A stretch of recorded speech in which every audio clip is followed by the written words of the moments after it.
कि लालकोट गढीमा आउनु होस् यस्तो चिसो मौसम वातावरण ठन्डी ठाउँमा आउनुहोस् पाल्नुहोस्।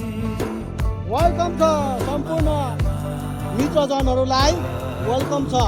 यहाँबाट टक्क सप्तकोशी पनि अवलोकन गर्न सकिन्छ, बेलुकाको अवलोकन गर्न सकिन्छ, सूर्य अस्ताएको पनि अवलोकन गर्न सकिन्छ। आउनुहोस् पाल्नुहोस्। लालकोट गढीमा हजुरहरूलाई स्वागत छ, एकदम स्वागत छ, स्वागत गर्न चाहन्छौँ। यहाँ फ्री वाइफाईको पनि सेवा उपलब्ध गरिएको छ है, पैसा फ्री वाइफाई पनि व्यवस्था गरिएको छ। हाम्रो लालकोट गढीमा आउनुहोस् पाउनुहोस्। हजुरहरूलाई सम्पूर्ण मित्रहरूलाई स्वागत गर्न चाहन्छौँ।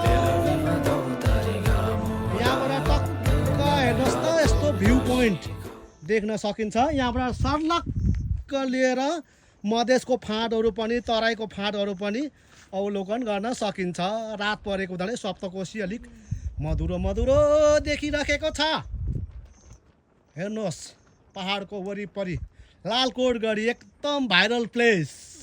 आउनुहोस्, टिकटक बनाउन आउनुहोस्, युट्युबको कन्टेन्ट बनाउन आउनुहोस्, टिकटकको कन्टेन्ट बनाउन आउनुहोस्, पाल्नुहोस्। हजुरलाई स्वागत छ, एकदम स्वागत छ। चतरादेखि सिधै माथि उत्तरपट्टि लालकोट गढी बराह क्षेत्र 1 चौडण्डमा रहेको छ लालकोट गढी। हो कि होइन न्याङ? हो, एकदम लाइक चाहिँ मिलियनमा जानु पर्यो है। बब्बाल नाइस प्लेस। हेलोजिनको पनि व्यवस्था गरिएको छ। हामी पनि नजिकको तीर्थ हेला हुन्छ भन्छ, अब आउन पाइएको थिएन, आज समय अनुकूल मिलाएर आएका छौँ। बब्बाल यहाँ त टक्क है साथी हो।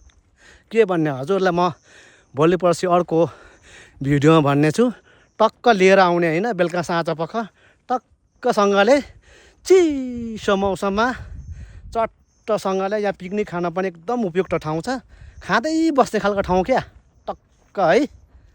सरर चिसो हावा आउँछ यहाँ। यो भेरेटार जत्तिकै राम्रो एकदम चिसो ठाउँ। झन्डा पनि फरफराएर आएको छ है त। ओके बाबाई, नेक्स्ट टाइममा भेटौँला। ओके बाबाई, नेहाङ बाबाई, जाने अब।